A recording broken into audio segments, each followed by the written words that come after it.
Seja bem-vindo, bem-vinda ao estudo do Livro dos Espíritos de hoje.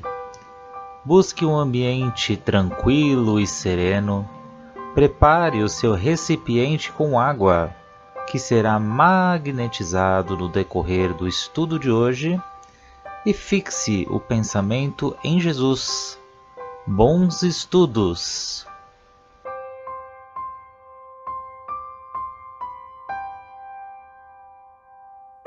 A Olá a leitura. todos, sejam todos muito bem-vindos aqui ao nosso grupo do estudo do Livro dos Espíritos. E hoje, para nós começarmos os nossos estudos, vamos já fazer a nossa prece de gratidão. Vamos agradecer ao nosso mentor, nosso anjo da guarda, e a todos os mentores que nos acompanham nessa jornada, os mentores aqui do grupo de estudos. E a Nossa Senhora Mãezinha Santíssima, que nos envolve todos os dias com seu manto azul de luz. E a seu Filho, nosso Mestre Jesus, pelo seu amor, pelo seu carinho, pelos seus ensinos. Oh, gratidão, Mestre Jesus. E agradecemos a Deus pelo dom da vida. E com muita gratidão no coração, pedimos a permissão para adentrarmos as questões de hoje, rendendo graças a Deus e graças a Jesus. Então vamos lá, Gerson, você vai começar para nós aí a 573. 573. Pergunta: em que consiste a missão dos espíritos encarnados? Resposta: instruir os homens, ajudar o seu progresso, melhorar suas instituições por meios diretos e materiais. Mas as missões são mais ou menos gerais e importantes.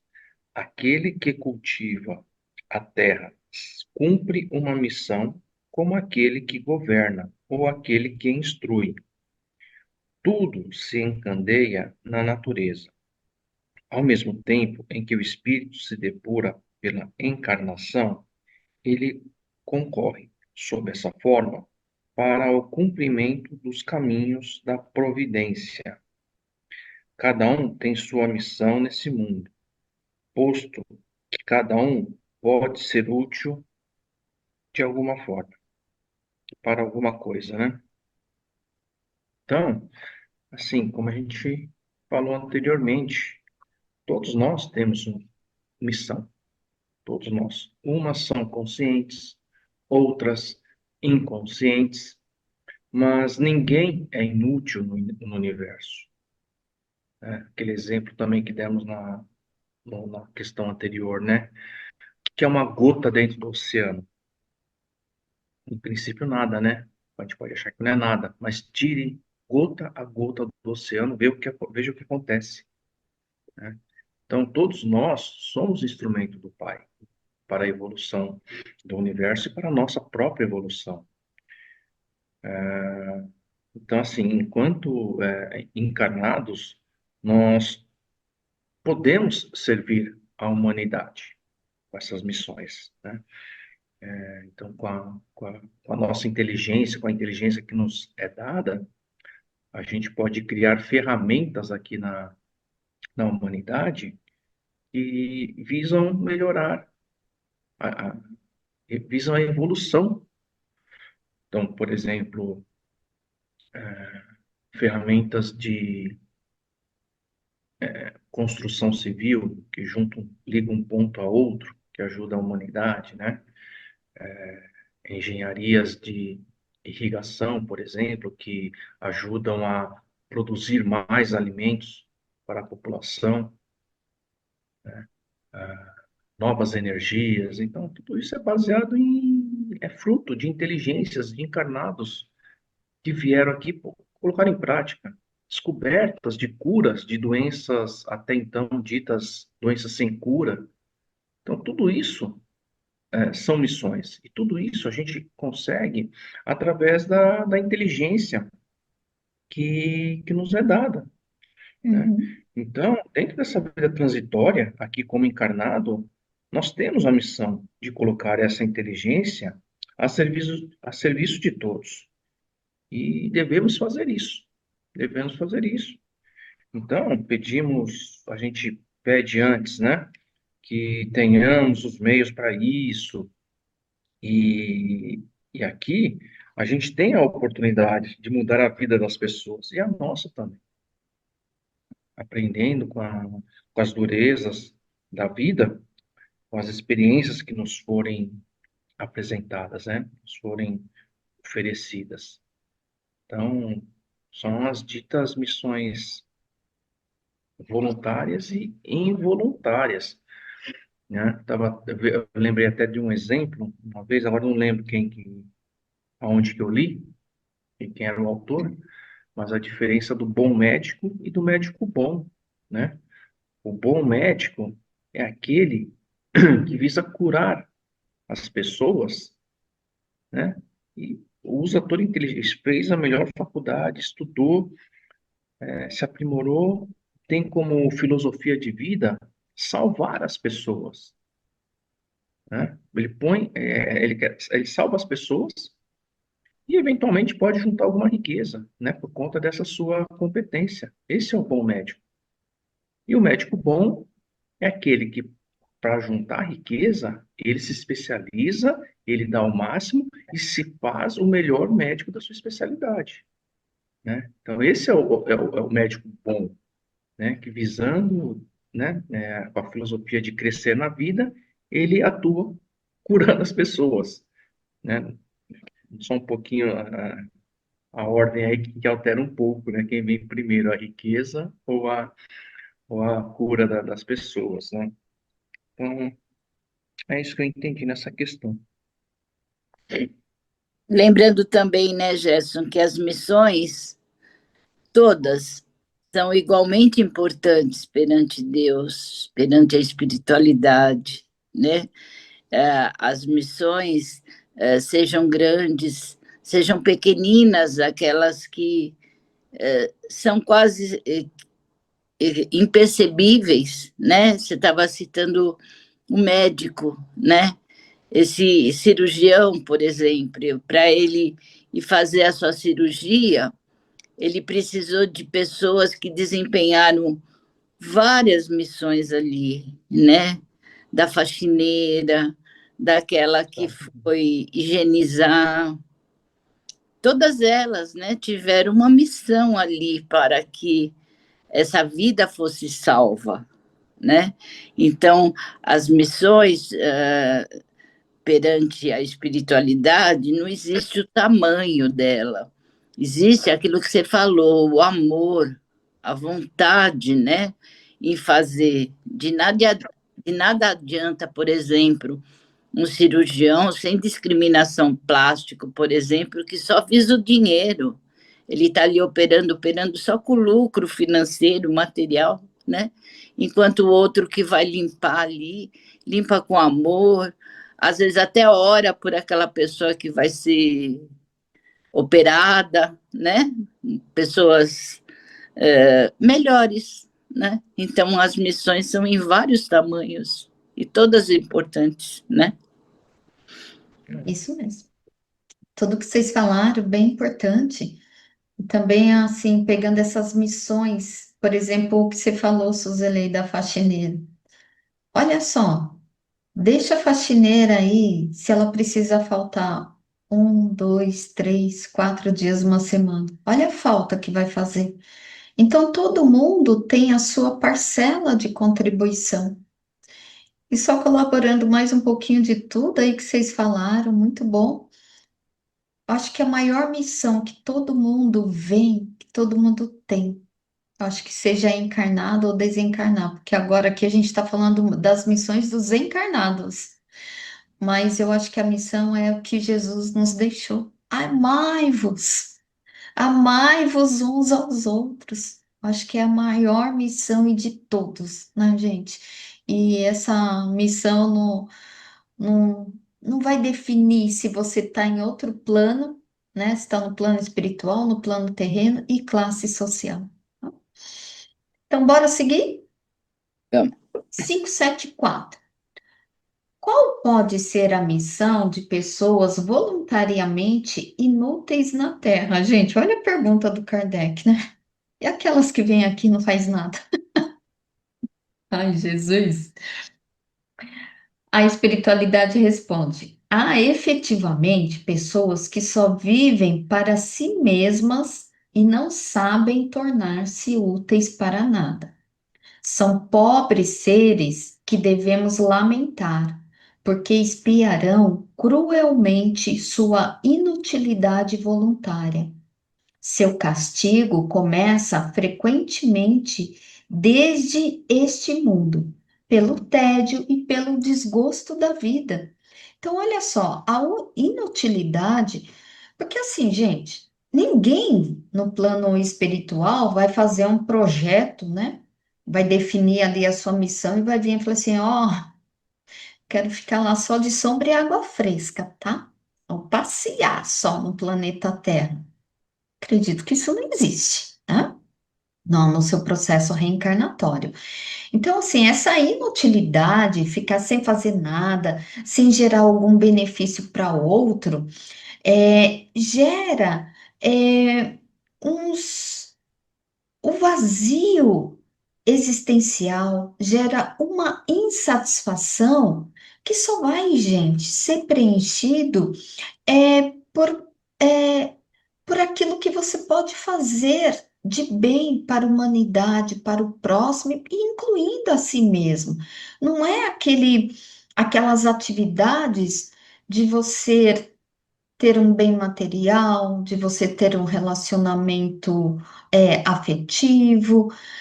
Então, olha só, que quando a gente fica no ócio, começa a dar aquela sensação, meu, o que que eu estou fazendo aqui? Qual é a minha função? Qual é a minha missão? Quantas e quantas pessoas não se deparam com isso? De pessoas que normalmente eu atendo, converso, muitas pessoas estão ali à procura do seu propósito, né? Qual é a minha missão? O que eu vim fazer aqui? Mas às vezes está tão próximo de ti, está tão fácil. Então, assim, como que a gente vai saber também essa conexão com você mesmo, essa conexão com o alto, né? As coisas elas vão surgindo e aparecendo na sua frente para você ir desenvolvendo, né? Porque quando você começa a contribuir com o mundo, com o progresso coletivo, começa a te dar uma satisfação tão grande, né? E a gente é amparado, gente, a todo tempo pela espiritualidade, pelo nosso anjo da guarda. E eles sempre vão ali nos orientar, nos apoiar nesse projeto do bem. E continuando, Kardec ele faz a 574A. Porque se tinham o direito, né, de escolha, por que preferiram uma vida em nada lhes de aproveitar, né? Poderia aproveitar. Então, aqui Kardec, ele quer saber, né? Eles podiam escolher. Por que escolheram levar uma vida de inutilidade? E a espiritualidade responde que entre os espíritos há também os preguiçosos, os que recuam diante da vida de trabalho. Deus os deixa fazer. Compreenderão mais tarde, à sua própria custa, os inconvenientes de sua inutilidade e serão os primeiros a pedir para reparar o tempo perdido.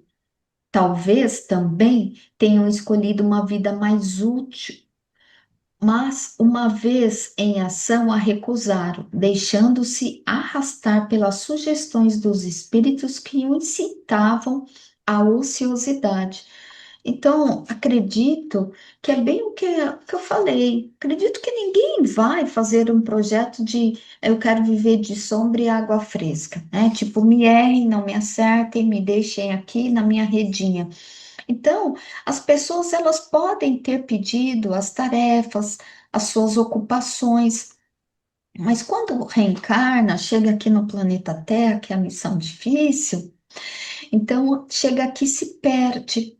Então se acovardou por alguma situação, ou por não se esforçar no seu progresso mesmo, diante das suas tarefas, acabam não realizando aquilo que vieram realizar, que seja por influências espirituais, que pode acontecer, né, por influências negativas de espíritos que. Por quê? Por que você vai fazer isso? Porque, gente, isso é muito comum e mais recorrente do que a gente imagina. Principalmente quando estamos naquela fase de ascensão, de uma expansão de consciência, de adquirir novas consciências. Então, olha só, tem espiritualidade que não quer a sua ascensão. Para que contribuir para um progresso coletivo maior? Para que contribuir para a humanidade? Então, é como se fosse assim, a linha do contra. Então, eles acabam sim influenciando pessoas, mas quando essa vibração tá caidona, né? A gente sabe, abriu brechinha, tem o do bem, tem o do mal. Então, assim, é sempre a gente lembrar da historinha do lobo, né? Qual que a gente vai seguir? Então, assim, então, todos terão que colher aquilo que vai semear. Mais cedo ou mais tarde, todos vão perceber aquele vazio existencial, eles vão pedir para que algo aconteça para que eles possam começar a ser úteis, começar a preencher em algum setor da sociedade.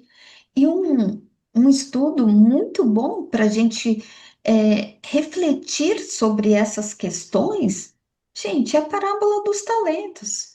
Vamos lembrar das parábolas dos talentos. Aquele que recebeu um talento, o que que ele fez? Ele foi lá e enterrou. Ou seja, colocou a sua luz debaixo do alqueire. Então a gente veio aqui para isso, para se esconder. E onde está a nossa evolução? Hã? Porque assim, a gente é convidado a refletir sobre esses valores mesmo, o valor da utilidade espiritual, a moralidade. Viver por viver não faz mais sentido sem contribuir com o próximo. Porque isso é uma falha que vai gerar sofrimento, vai gerar arrependimento.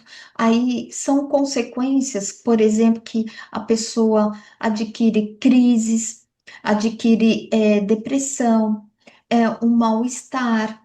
Então, a missão de cada um, gente, está ligada com a sua ação consciente no serviço, mesmo naquelas tarefas simples que a gente viu. Então, desempenhar aquilo, não precisa ficar procurando a sua missão, mas comece a desempenhar aquilo que você está fazendo com empenho, com amor, não só para cumprir protocolo na vida. Ah, fui lá, bati meu cartão hoje, hein? Então, não, como que você vai fazer aquele dia ser?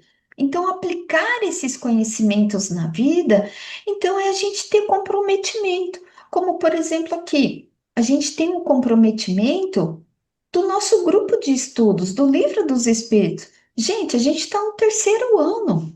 Estamos ainda na questão 574.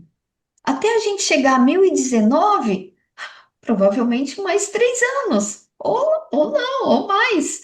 Então, assim, é cumprir com propósito, comprometimento. Quando a gente participa da caravana do Evangelho, quando faz o Evangelho, quando a gente grava, são serviços voluntários. A gente auxilia primeiro a nós mesmos e os outros também.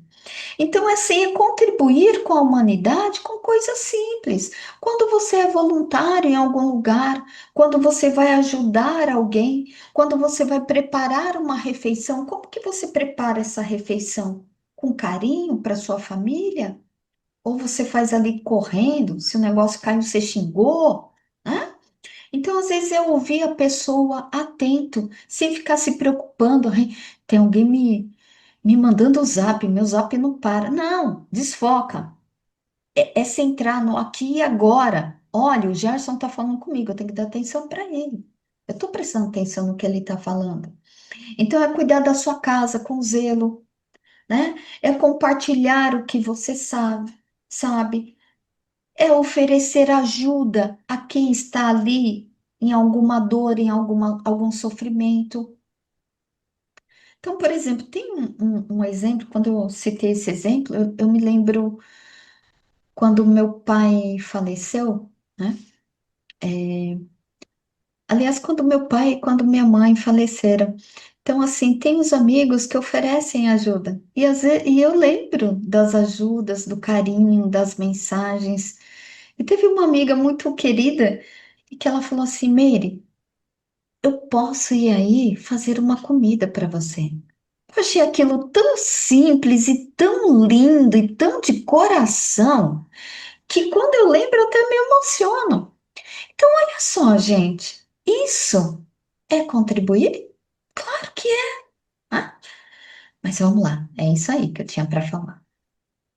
Então, me chama a atenção também, ele coloca, né, as sugestões dos espíritos, né, na questão da ociosidade.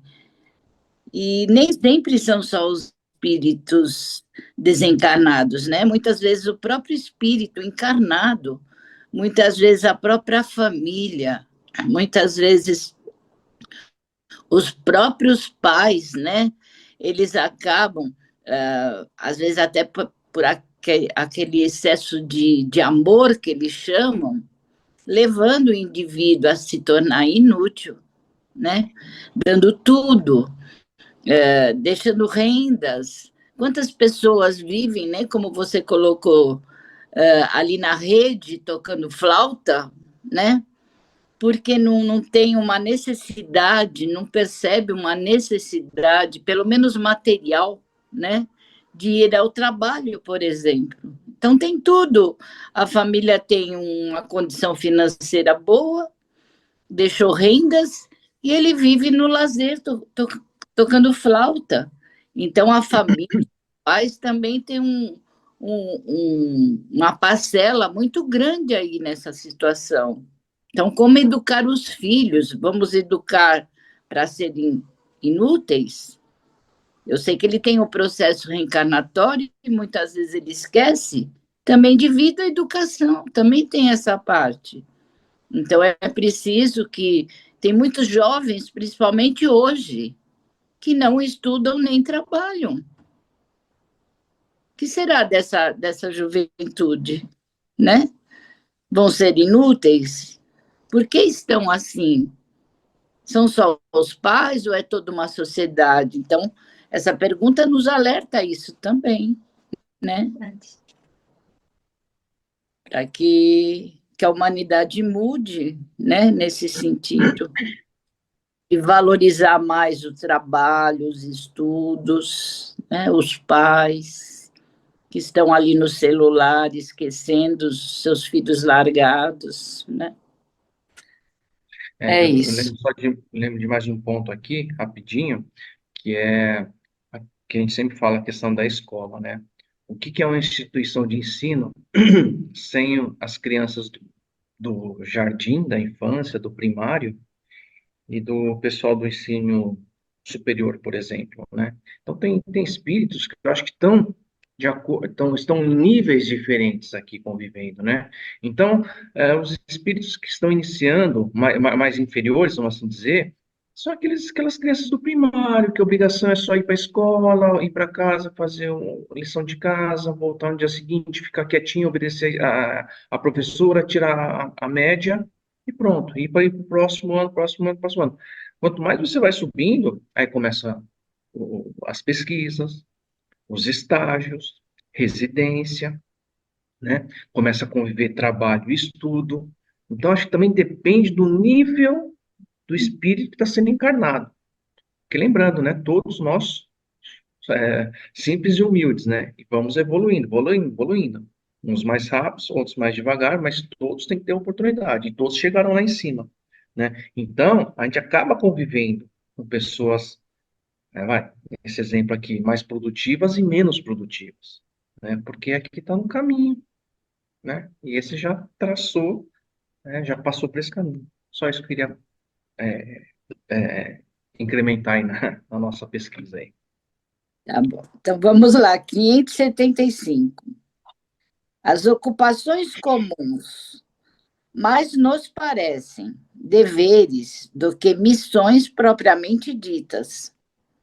A missão, de acordo com a ideia a que essa palavra está associada, tem um caráter menos exclusivo, de importância, sobretudo menos pessoal. Desse ponto de vista, como se pode reconhecer que um homem tem realmente na Terra uma determinada missão? Resposta: pelas grandes coisas que opera, pelo progresso a cuja realização conduz seus semelhantes. Vejam a questão de Kardec. Na verdade, essa questão a gente pode dividir em três, né? Primeiro, qual é a missão mais primária, mais vulgar? Seria progredir, né? Você vem para evoluir, você vem para progredir. Segundo, qual é a minha missão? Eu nasci com ela? Então, aí vai envolver algo além de mim. Não é só minha. Eu vou fazer alguma coisa ao outro também. Terceiro, como reconhecer a missão de alguém? Será que a missão de alguém fez a diferença? Então, a gente se remete, por exemplo, à irmã Dulce. O que ela fez lá em Salvador? Fez uma diferença? Fez, né? E grande. Madre Teresa, qual a diferença lá em Calcutá? O Chico Xavier, ele fez a diferença no Brasil, no mundo, e como, né? Então, não só a diferença espiritual, mas a diferença no progresso. Por exemplo, Dom Pedro aqui no Brasil, os grandes imperadores, né? Em Roma, todo aquele progresso material. Então, existe a missão, existe o dever. E, na verdade, a resposta é bem pequenininha. Como que vamos reconhecer? Vamos reconhecer pelo fruto que essa árvore produz. O que eu produzi? De bom ou de ruim? Qual foi minha obra? Né? São palavras essas de Jesus. Então, o dever tem a ver comigo, tem a ver na responsabilidade minha, nos meus cuidados. E a missão, ela tem a ver com o que eu faço pelo outro. Ela é destinada ao outro, como a gente viu nas perguntas anteriores. Seja grande, né? Ou pequena. Seja um avatar como Jesus, como Chico, ou seja aquela faxineira que limpou o centro cirúrgico. Todos desempenharam uma missão. Todos tiveram essa